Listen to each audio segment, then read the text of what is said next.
지난주일 들었던 설교 말씀 기억하시나요? 우리가 어떤 말씀을 들었죠? 천국에 관한 말씀을 들었습니다. 그렇죠? 천국이 장차 죽은 후에 가는 극락이나 유토피아 같은 추상적인 개념이 아니라 하나님의 주권과 통치가 미치는 영역, 그래서 지금 여기서 누리는 실체라는 것을 배웠습니다. 그렇죠? 여러분 3일 동안 천국을 잘 누리고 대표하며 살다 오셨습니까? 3일 동안 천국을 잘 누리며 살다 오셨나요? 천국이 하나님의 주권과 통치가 미치는 영역입니다. 그렇죠? 그래서 성경은 천국을 또 다른 표현으로 어떤 표현을 사용해서 말하죠? 하나님 나라. 하나님의 주권과 통치가 미치는 영역이기 때문에 하나님 나라라고도 표현하고 또 하늘나라라고도 표현합니다. 그래서 우리가 주기도문에서 기도할 때 뭐라고 기도하죠? 뜻이 하늘에서 이루어진 것처럼, 그렇죠? 땅에서도 이루어지기를 우리가 기도하는 것이죠. 그래서 여러분, 천국, 하나님 나라, 하늘나라는 다 같은 말입니다. 그러면 우리는 어떻게 천국에 들어가죠? 우리는 어떻게 하나님 나라의 백성이 되는 것입니까? 이미 답은 알고 계신데 천국의 정의에 그 답이 나와 있습니다. 천국이 뭐라고요? 하나님의 주권과 통치가 미치는 영역입니다. 그렇다면 우리는 어떻게 천국에 들어가게 되는 것이죠? 어떻게 하나님 나라의 백성이 되는 것입니까? 하나님의 주권과 통치 아래로 들어감으로써, 하나님의 주권과 통치 아래 들어감으로써 우리는 천국 백성, 하나님의 백성이 되는 것입니다. 그런데 하나님의 주권과 통치 아래 들어가기 위해서는 두 가지 조건이 필요합니다. 하나는 회개이고 하나는 세례입니다. 회개는 무엇이죠? 단순한 감정적 뉘우침이 아니라 내가 지금까지 하나님의 통치를 거부하며 살아왔던 것에 대해서, 내가 지금까지 하나님을 왕으로 인정하며 하나님의 주권을 인정하며 살지 않았던 것에 대해서 고백하는 것입니다. 인정하는 것입니다. 내가 지금까지 하나님의 통치를 거부하고 사단의 통치, 죄와 사망의 통치 아래서 살았음을 고백하고 거기서 나오는 것이 바로 회개입니다. 다르게 표현하면 내가 왕 노릇하는 삶에서 돌이키는 것입니다. 여러분, 사단은 겉으로는 우리 보고 뭐라고 말하죠? 네가 왕이니까 네 마음대로 해라고 말합니다. 그러나 그렇게 말하면서 실상은 뒤에서 우리의 왕으로서 우리를 다스리는 것이죠. 그러니까 사단은 내가 왕이라고 말하지 않아요. 내가 왕이니까 내 말을 들어야 된다고 말하지 않고, 사단은 항상 네가 왕이니까 네 마음대로 해, 네가 왕이야 라고 말합니다. 그러면서 그 뒤에서 왕으로서 우리를 조종하는 것이죠. 그러나 우리 혼자 힘으로는 사단의 통치를 벗어날 수 없습니다. 벗어날 수 없기에 우리를 사단의 통치에서 벗어날 수 있도록 도와줄 구원자가 필요합니다. 내가 지금까지 사단의 통치 아래 살아왔음을 내가 깨달았어요. 어느 순간 깨달았습니다. 그러나 내 힘으로는 그것을 벗어날 수 없어요. 누군가가 도와줘야만 사단의 통치에서 벗어날 수 있습니다. 우리를 사단의 통치에서 벗어날 수 있도록 도와줄 구원자가 누구죠? 바로 예수님입니다. 그래서 우리는 예수님을 구원자로 받아들일 때에만 우리는 사단의 통치에서 벗어날 수 있는 것입니다. 그리고 그 예수님을 주님으로 믿음으로만 하나님의 통치 아래 들어올 수 있습니다. 그 예수님을 왕으로 모셔드릴 때에만 하나님의 통치 아래로 들어올 수 있습니다. 왜 그렇습니까? 예수님은 하나님이 보내신 하나님 나라의 왕이시기 때문에 그렇습니다. 예수님은 하나님이 보내신 구원자이시며 동시에 하나님 나라의 왕이십니다. 여러분, 천국, 하나님 나라의 실체가 뭐라고요? 하나님의 주권과 통치가 미치는 영역이었죠. 예수님이 어떤 삶을 사셨습니까? 죽기까지 하나님의 통치에 순종하는 삶을 사셨습니다. 예수님은 하나님 나라의 왕으로 오셔서 죽기까지 하나님의 통치에 순종하셨습니다. 그래서 즉 우리는 하나님의 아들이신 예수 그리스도, 우리의 구원자이시며 왕이신 예수님을 통해서 하나님의 통치를 회복하게 되는 것이에요. 죄가 무엇입니까? 하나님의 통치를 거부하는 것이죠. 우리는 예수님을 통해서 그 하나님의 통치를 다시 회복하게 되는 것입니다. 그래서 사단의 통치, 죄와 사망의 통치 아래 살던 우리가 예수님을 통해서 하나님의 통치로 옮겨오게 되는 것입니다. 이제 의와 생명의 통치 아래서 살아가게 되는 것입니다. 여러분, 구원이 뭐예요? 사단의 통치 아래, 죄와 사망의 통치 아래 살던 우리가 하나님의 통치 아래로 옮겨오는 것이 구원입니다. 의와 생명의 통치로 옮겨와서 의와 생명의 통치 아래 살아가는 것이 바로 구원입니다. 근데 이 구원이 누구를 통해서 이루어진다고요? 예수 그리스도를 통해서 이루어지는 것이죠. 그래서 예수 그리스도로 말미암는 이 구원의 소식이 바로 복음인 것입니다. 이 구원이 예수님을 통해 이루어지기 때문에 이것이 바로 복음인 것이죠. 그래서 이 복음의 핵심은 뭐예요? 예수님입니다. 복음의 핵심은 예수님이 모든 사람의 구원자와 주님이 되신다는 것입니다. 모든 사람의 그리스도와 주가 되신다는 것입니다. 예수님이 우리의 구원자와 왕이 되심으로써 예수님을 통해 하나님의 통치가 회복된다는 것입니다. 따라서 여러분, 복음을 전한다는 것, 그리고 그 복음의 핵심인 예수님을 선포한다는 것, 그리고 예수님을 통해 회복된 하나님 나라에 대해서 말한다는 것은 결국 같은 의미인 것입니다. 복음, 예수 그리스도, 그리고 하나님 나라는 결국 같은 것입니다. 마치 천국, 하나님 나라, 하늘나라가 같은 의미로 사용되는 것처럼 복음, 그리고 그 복음의 핵심인 예수 그리스도로 말미암는 하나님의 통치 회복인 하나님의 나라는 결국 같은 의미인 것입니다. 오늘 우리가 읽은 사도행전 19장은 바울의 3차 선교 여행 중 에베소에서의 사역에 대해서 기록하고 있습니다. 우리 8절 말씀을 함께 읽겠습니다. 바울이 회당에 들어가 석 달 동안 담대히 하나님 나라에 관하여 강론하며 권면하되. 바울은 에베소 회당에서 석 달 동안 하나님 나라에 대해서 가르쳤습니다. 여러분, 하나님 나라에 대해서 가르쳤다는 건 뭘 의미하죠? 복음을 전했다는 것입니다. 다르게 표현하면 복음의 핵심인 예수 그리스도에 대해서, 예수님이 모든 사람의 구원자와 주님이 되신다는 사실을 선포했다는 것을 의미하는 것입니다. 그래서 다른 사도행전 다른 곳에서는 복음을 전했다는 표현도 나오고 또 예수님을 선포했다는 표현도 나옵니다. 지금 사도행전 19장 8절에서 뭐라고 표현하고 있죠? 하나님 나라에 대해서 말했다라고 나오죠. 결국 다 같은 의미인 것입니다. 데살로니가에서는 반대하는 유대인들 때문에 회당에서 3주밖에 가르치지 못했어요. 3번밖에 가르치지 못한 것에 비해 에베소에서는 상대적으로 길게 석 달이나 회당에서 가르쳤습니다.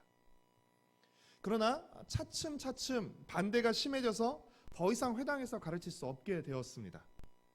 그러자 바울은 새로운 장소에서 하나님 나라에 대한 가르침을 계속 이어갔습니다. 그 새로운 장소가 어디죠? 두란노 서원입니다. 9절과 10절 말씀을 우리 함께 읽겠습니다.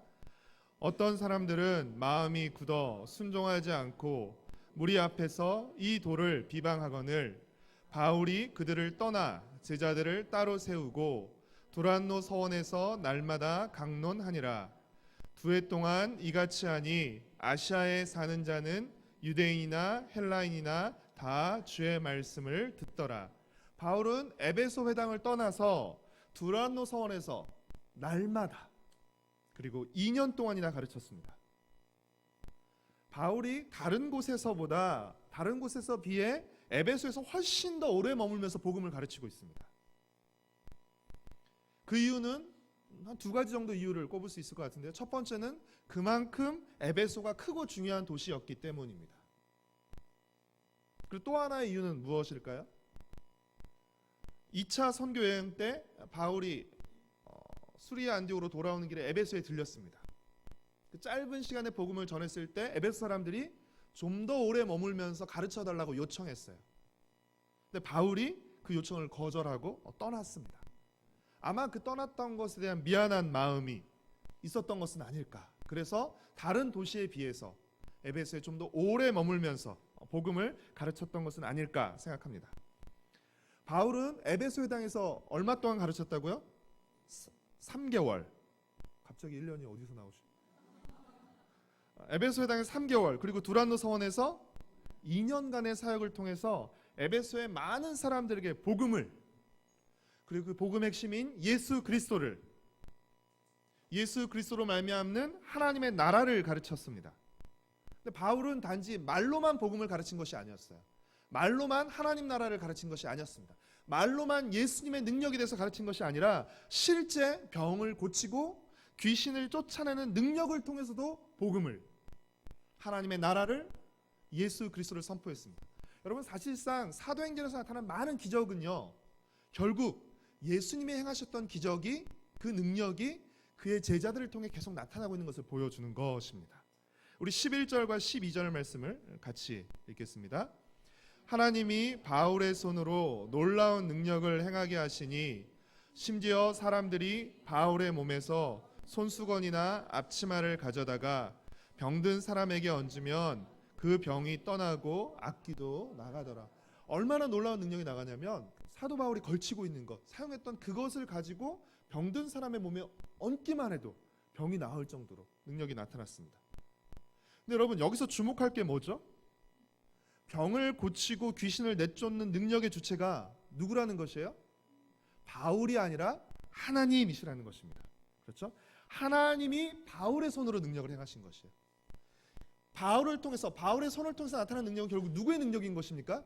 하나님의 능력인 것이죠. 바울이 능력이 많아서 자신의 손으로 능력을 한 것이 아니라 하나님의 능력이 바울의 손을 통해 나타나는 것이죠. 여러분, 사도행전 5장 12절을 보면, 사도행전 5장 12절에도 어떻게 표현이 되고 있냐면, 하나님이 사도들의 손을 통해서 표적과 기사를 행하셨다라고 기록하고 있습니다. 하나님이 사도들의 손을 통해서 표적과 기사를 많이 행하셨던 것처럼 지금 여기서는, 에베소에서는 누구의 손을 통해서? 바울의 손을 통해서 하나님이 그 능력을, 표적과 기사를 행하고 있다는 것입니다. 바울이 예수님의 이름으로 많은 기적을 행하자 에베소 사람에게 잘 알려진 스게아의 7 아들들이 바울을 흉내내서 예수님의 이름으로 귀신을 쫓으려 했습니다. 바울이 항상 귀신을 내쫓을 때 예수님의 이름으로, 그렇죠? 귀신아 나가라 라고 명하자 바울이 했던 것처럼 바울을 흉내내서 예수님의 이름으로 귀신을 내쫓으려 했지만 오히려 망신만 당하고 말았죠. 15절과 16절 말씀, 이 스게아의 7 아들들이 바울을 흉내내서 말한 거예요. 얘기하니까 귀신이 뭐라고 말합니까? 15절과 16절 말씀 함께 읽겠습니다. 악기가 대답하여 이르되 내가 예수도 알고 바울도 알거니와 너희는 누구냐 하며 악기 들린 사람들이 그들에게 뛰어올라 눌러 이기니 그들이 상하여 벗은 몸으로 그 집에서 도망하는지라. 여러분, 뭐가 문제인 것입니까? 이 스게아의 7 아들들은 예수님의 이름을 믿지 않았어요. 이들은 예수님의 이름을 주문처럼 사용한 것이야. 보니까 바울이 예수님의 이름으로 말하니까 능력이 나타나더라. 그러니까 어떻게 해요? 나는 예수님을 믿진 않지만 그 예수님의 이름을 주문처럼 사용하는 것이에요. 예수님에 대한 믿음 없이 예수님의 이름을 주문처럼 사용하다가 귀신을 제압하고 쫓아내기는커녕 귀신에게 제압당하죠. 그래서 어떻게 해요? 간신히 몸에 상처를 입고 벌거벗은 채로 도망치는, 창피를 당하고 마는 것이죠. 여러분, 이 일이 에베소 사람들에게 널리 알려졌습니다. 그러면서 바울의 말씀을 들었던 에베소 사람들은 하나님을 두려워하게 됐어요. 그리고 예수님의 이름을 높이게 되었습니다. 그러면서 어떤 일들이 일어나냐면 많은 에베소 사람들이 자신의 죄를 고백하며 회개했습니다. 하나님을 두려워하고 예수님의 이름을 높이면서 자신의 죄를 고백하며 회개했습니다. 그리고 마술을 행하던 사람들은 마술의 비법이나 주문과 관련된 책이나 부적 등을 불태워버렸습니다. 여러분, 이 일이 우리가 보기에는 별것 아닌 것처럼 느껴져요. 마술을 행하던 사람들이 마술책을 태웠다라는 것이 별것 아닌 것처럼 느껴지지만 사실 마술하던 사람들이 마술책을 태웠다는 것은 더 이상 마술을 하지 않겠다는 결단을 의미하는 것이죠. 그 책이 있어야만, 그렇죠? 주문을 부르고 또 마술을 부릴 수 있는데 그 책을 불태워버린 것이에요. 19절 말씀을 같이 읽도록 하겠습니다. 또 마술을 행하던 많은 사람이 그 책을 모아 가지고 와서 모든 사람 앞에서 불사르니 그 책값을 계산한즉 은 5만이나 되더라. 마술을 행하던 사람들이 불태운 책값들을 계산해 보니까 대략 얼마가 나왔다고요? 은 5만입니다. 여기서 은은 그 당시 사용하던 그 은화인 드라크마를 의미하는 것인데요.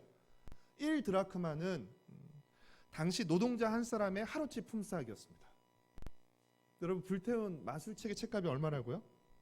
은 5만이면 5만 드라크마. 5만 일치의 일당입니다. 조금 잘 와닿지 않을까? 지금식으로 환산하면 약 하루 일당을 한 6만 원 정도로 계산한다면 은 5만 드라크마는 얼마인 거죠? 계산이 쉽지 않죠. 30억입니다. 불태운 그 마술책의 책값이 30억에 해당하는, 그렇죠? 엄청난 금액이었죠. 여러분 그들이 불태웠던 마술책의 책값이 비싸기도 했겠지만, 그렇죠? 그렇게 많은 마술책을 태웠다는 것은 뭘 의미하는 것이에요? 에베소가 우상 숭배와 마술과 주술이 성행했던, 가득했던 도시였다는 것을 의미하는 것이에요. 아덴이 철학의 도시였다면 에베소는 미신과 우상 숭배, 종교의 도시였던 것이죠. 그래서 여러분 에베소를 대표하는 우상이 있었습니다. 뒷부분에 나오지만 뭐죠? 아데미 여신입니다.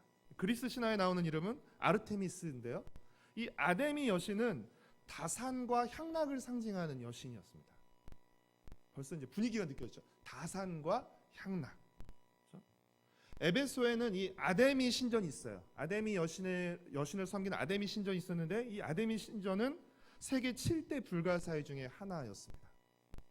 엄청난 규모를 자랑했죠. 그래서 아테네에 있는 파르테논 신전보다 4배가 더 컸다고 합니다. 그러니까 굉장히 큰 규모의 신전이었죠. 그렇죠? 여러분 우리도 유명한 사찰이나 이렇게 절 주에 가면 많은 가게들이 있습니다. 그리고 그 가게들에서 뭘 팔죠? 불상도 팔고 묵주도 팔고 각종 기념품들을 파는 것이죠. 그렇죠? 마찬가지로 이 에베소의 유명한 이 아데미 신전 곁에는, 아데미 신전으로 가는 그 길 곁에는 많은 가게들이 있었을 것입니다. 그리고 그 가게들에서는 각종, 그렇죠? 아데미 신전의 모양이라든지, 그렇죠? 그 신상의 모양이라든지 여러 가지 아데미와 관련된 물품들을 팔았을 것입니다. 쉽게 말하면 아데미 여신으로 밥 먹고 사는 사람들이 많았다는 것이죠. 그런데 바울의 가르침과 기적으로 인해서 에베소에서 예수님을 믿는 사람이 점점 늘어나자 이 아데미로 밥 먹고 사는 사람들이 점점 위기의식을 느끼기 시작했습니다. 그렇죠? 예수 믿는 사람들이 늘어난다는 것은, 그렇죠? 아데미 여신을 믿는 사람들이 점점 줄어든다는 것을 의미하는 것이죠. 그래서 그중 한 사람인 이 데메드리오라는 은세공업자가 사람들을 선동했습니다. 26절과 27절 말씀, 19장 26절과 27절 말씀을 우리 같이 읽겠습니다. 이 바울이 에베소뿐 아니라 거의 전 아시아를 통하여 수많은 사람을 권유하여 말하되 사람의 손으로 만든 것들은 신이 아니라 하니 이는 그대들도 보고 들은 것이라. 우리의 이 영업이 천하여질 위험이 있을 뿐 아니라 큰 여신 아데미의 신전도 무시당하게 되고 온 아시아와 천하가 위하는 그의 위엄도 떨어질까 하노라 하더라. 이 데메드리오가 겉으로는 뭐라고 말해요? 이 영업은 아데미 영업이죠. 아데미 산업이죠.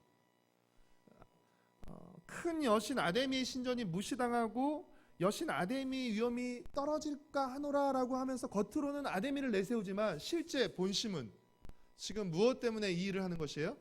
자신들의 영업이 천하여질까 봐. 쉽게 말하면 영업이익이 줄어들까 봐인 것이죠. 이 말에 사람들이 흥분했습니다. 흥분한 사람들은 이 아데미 신의 이름을 외치면서 바울과 같이 다니는 가이오와 아리스토고를 체포해서 연극장으로 끌고 갔습니다. 에베소에 있는 연극장으로 끌고 왔는데 당시 에베소의 연극장은 시민들의 총회가 열리던 장소였다고 합니다. 그래서 약 2만 5천 명 정도를 수용할 수 있었던 굉장히 큰 극장이었습니다. 꽉 찼는지 정확히 알지 못하지만 예를 들어서 이 2만 5천 명의 연극장에 아데미를 외치는 사람들로 가득했습니다. 흥분했습니다. 그렇죠? 34절 말씀을 함께 읽겠습니다. 그들은 그가 유대인인 줄 알고 다 한 소리로 외쳐 이르되 크다 에베소 사람의 아데미여 하기를 2시간이나 하더니 25,000명의 사람들이 연극장에 가득한 사람들이 2시간 동안 위대한 아데미여 2시간 동안 아데미 이름을 계속해서 열광적으로 외치고 환호했던 것입니다. 여러분 그 장면 한번 상상해 보십시오. 머리에 떠올려 보십시오. 큰 연극장에 가득한 수많은 사람들이 2시간 동안 열광적으로 아데미의 이름을 외치는 모습을 떠올릴 때 여러분 어떤 기분이 드세요? 섬뜩하죠. 이처럼 사람들이 많이 모여 있고 또 그들이 흥분해 있을 때 자칫 큰 사고가 발생하기 마련입니다. 그래서 에베소의 서기장은 이 흥분한 군중들을 진정시키며 해산을 요구했습니다. 40절과 41절 말씀을 함께 읽겠습니다. 오늘 아무 까닭도 없는 이 일에 우리가 소요 사건으로 책망받을 위험이 있고 우리는 이 불법 집회에 관하여 보고할 자료가 없다 하고 이에 그 모임을 흩어지게 하니라. 에베소의 서기장은 뭐라고 말했냐면 만약 바울 일행이 법을 위반했다면 정식으로 고소해서 재판을 받게 해야지. 이렇게 흥분해서 사람을 끌고 와서 소리친다고 될 일이 아니다라고 말한 거죠. 그래서 이것은 불법 집회니까 어서 해산하라. 불법 집회를 열어서 소란스럽게 만들어서는 안 된다라고 말하죠. 이 연극장에 모였던 성난 군중들은 서기장의 요구에 따라서 해산할 수밖에 없었고 이를 통해서 하나님은 바울을 또 한 번의 위기에서 건지신 것입니다. 사랑하는 성도 여러분, 주님의 말씀은 힘이 있습니다. 말씀 자체가 힘을 가지고 있습니다.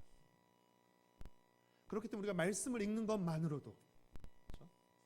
또 말씀을 듣는 것만으로도 우리는 힘을 얻게 됩니다. 말씀은 힘이 있어서 말씀이 선포되는 곳에는 말씀의 능력과 역사가 나타나게 됩니다. 에베소의 많은 사람들이 주님을 믿고 또 병든 사람이 낫고 귀신이 쫓겨나가며 마술사들이 마술책을 불태운 이유는 무엇 때문이죠? 그만큼 말씀의 능력이 나타났기 때문입니다. 그만큼 복음의 능력이 강하게 나타났기 때문입니다. 이처럼 유독 에베소에서만 그렇죠? 말씀의 능력이 더 강하게 나타났던 이유는 무엇이라고 생각하십니까?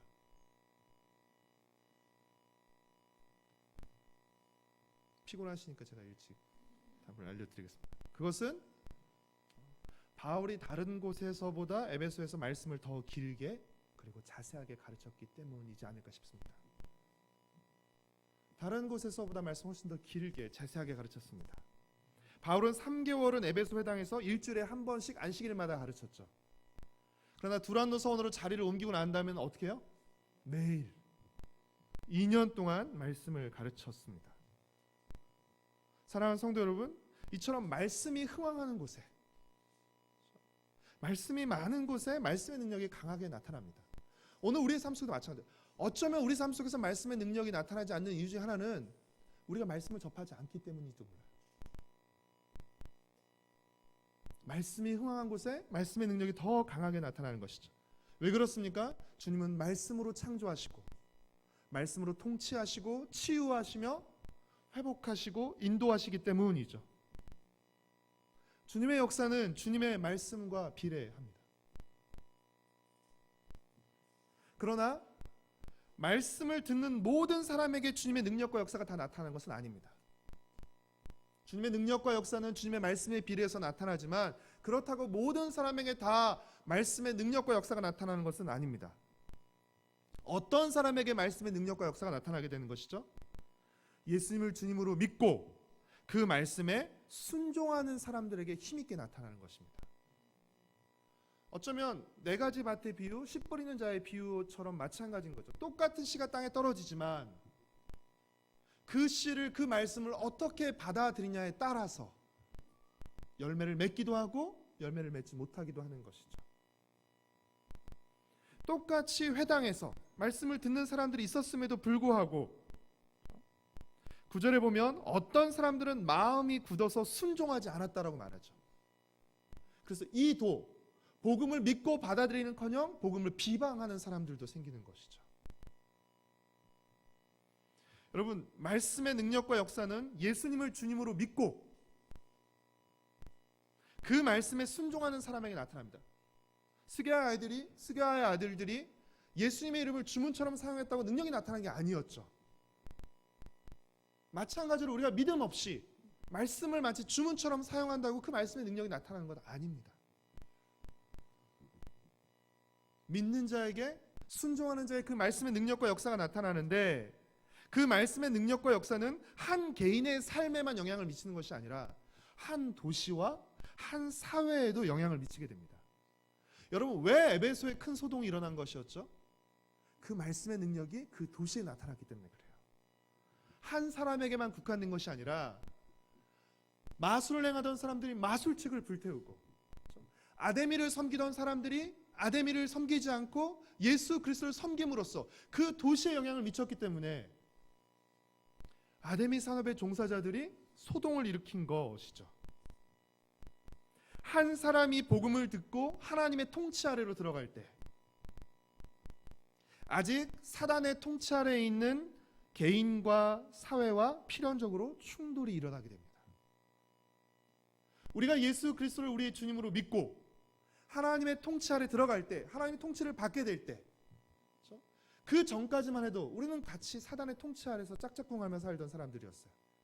그러나 우리가 충성의 대상을, 통치의 대상을 바꿨기 때문에, 나라가 바뀌었기 때문에 필연적으로 아직 주님의 통치를 받지 않는 다른 사람들과 충돌하게 되는 것이고, 주님의 통치를 받지 않는 도시와 사회와 조직과 충돌이 일어나게 되는 것입니다. 그런 차원에서 에베소에서 일어난 이 소동은 어떤 의미에서 두 힘의 충돌이라고 할 수 있습니다. 두 힘이 부딪히는 거죠. 어떤 힘과 어떤 힘의 부딪힘입니까? 말씀의 힘, 복음의 힘과 돈의 힘의 충돌인 것이죠. 그렇죠? 아데미를 믿는 우상의 힘의 충돌인 것이죠. 이 두 힘의 충돌은 근본적으로 두 나라의 충돌이라고 할 수 있습니다. 어떤 나라와 어떤 나라의 충돌입니까? 하나님 나라와 사단의 나라의 충돌이 일어나게 되는 것이죠. 결국 힘의 충돌은 그 근본적으로 나라의 충돌이 일어나게 되는 것입니다. 사랑하는 성도 여러분, 우리는 하나님 나라의 백성으로서 우리 삶 속에서 어떤 충돌을 경험하고 있습니까? 만약 우리가 하나님 나라의 백성이 맞다면, 그렇죠? 우리는 크고 작은 충돌을 피할 수가 없습니다. 이 충돌이 때로는 우리에게 박해로 다가오기도 하고, 손해로 다가오기도 하고, 고난으로 다가오기도 하는 것이죠. 그러나 우리에게 충돌이 없다면, 하나님이 모든 어려움을 다 해결해 주셔서 그런 어려움이 없을 수도 있지만 어쩌면 우리가 소속을 달리하는 것이죠. 주일날 교회에서는 하나님 나라 소속, 하나님의 통치. 주중평일 세상이나 직장에서는 사단의 나라의 백성으로 살아갈 때, 그 통치를 받으며 살아갈 때 사실 충돌이 없어지는 것이야. 우리가 세상을 따라가 버리면, 세상과 닮아지면 사실 충돌할 여지가 없습니다. 세상과 다를 때, 다른 왕에게 충성할 때 충돌이 일어나게 되는 것이죠.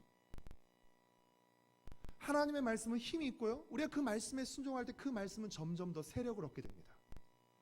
여러분, 우리 삶 속에서 점점 더 힘을 얻는 것은 무엇입니까? 우리 삶 속에서 하나님의 말씀이 점점 더 힘을 얻고 있습니까? 아니면 세상의 말이 점점 더 힘을 얻고 있습니까?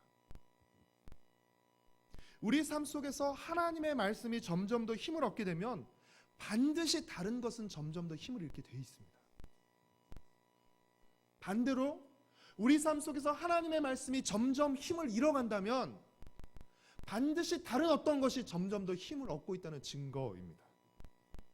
여러분, 왜 마술을 행하던 사람들이 마술책을 불태운 것입니까?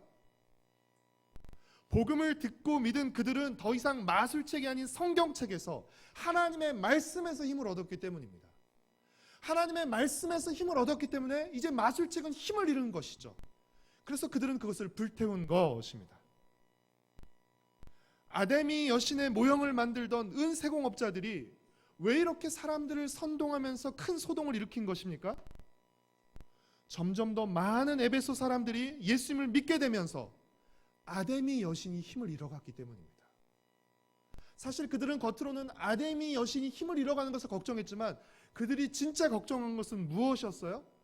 아데미 여신이 힘을 잃어감으로써 아데미 여신의 신전과 모형을 만드는 자신들의 수익이 줄어들까 봐, 자신들의 밥줄이 끊어질까 봐를 걱정했던 것이죠. 자신들이 의지하고 자랑하던 돈의 힘을 상실할 것을 그들은 걱정했기 때문입니다. 사랑하는 성도 여러분, 우리는 무엇에게서 힘을 얻습니까? 또 우리를 움직이는 가장 큰 힘은 무엇입니까? 우리가 가장 큰 힘을 얻는 것, 또 우리를 움직이는 가장 큰 힘이 우리가 섬기고 우리가 충성하는 대상입니다. 천국은 뭐죠? 하나님의 주권과 통치가 미치는 영역입니다. 따라서 천국 백성이 된다는 것, 하나님 나라의 백성이 된다는 것은 주님을 우리의 왕과 힘으로 삼고 나를 움직이는 가장 큰 힘으로 바꾸는 것입니다. 주님의 통치를 받는 것은 구체적으로 어떤 모습을 통해 나타나게 되죠? 주님의 말씀에 순종하는 것을 통해 나타납니다. 충성하지만 당신이 나의 왕이지만 당신의 말은 듣지 않겠어. 그건 충성도 아니고 왕도 아닙니다. 결국은 내가 순종하는 것의 대상, 내가 순종하는 것이 나의 충성과 나의 왕, 충성의 대상이며 왕인 것입니다. 하나님을 우리의 왕으로 모시고 그분의 통치를 받을 때 우리는 천국 백성이 되는 것이고 이 땅에서 천국을 누리고 천국을 드러내게 되는 것입니다. 우리에게 가장 큰 힘이 되는 것이 무엇인지, 우리를 움직이는 가장 큰 힘이 무엇인지 여러분 잘 살펴보시기를 바랍니다. 주님의 말씀에 순종할 때 말씀의 능력이, 말씀이 점점 더 우리 삶 속에서 힘을 얻게 됩니다. 세력을 얻게 됩니다. 그리고 세력을 얻게 될수록 우리 삶 속에서 하나님 나라를 힘있게 드러내게 되는 것이죠.